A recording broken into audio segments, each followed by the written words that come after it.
to read his essay, Past, Present, and Future.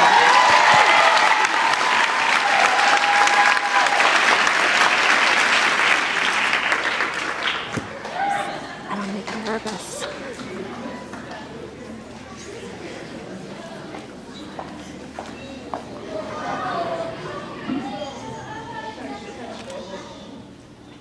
It is often said that yesterday is history, tomorrow is a mystery, today is a gift, that's why it's called the present.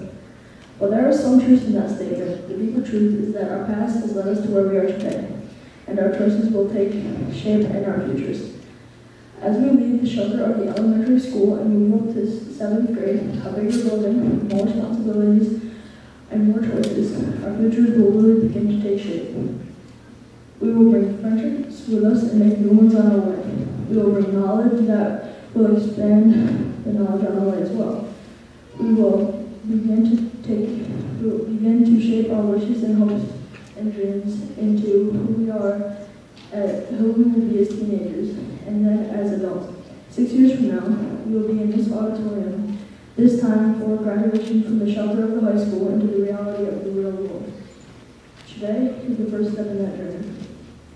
As a mentor to younger students, as well as a younger brother and sister, I have witnessed kids at different steps in their journey to maturity. One thing we all have in common is that we all have it within us to be responsible, to decide to change something that is not working, and to change the way we are approaching something. Some of us need extra help from adults or older kids.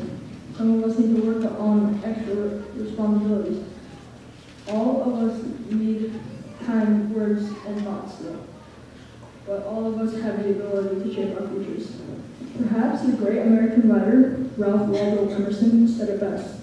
What lies behind us and what lies before us are tiny matters compared to what lies within us. We each have within us the power to shape our futures and lives. The ability to make a difference for ourselves and for others. Here's to 6 more years of good times and learning at Greenwood Center School. Thank you.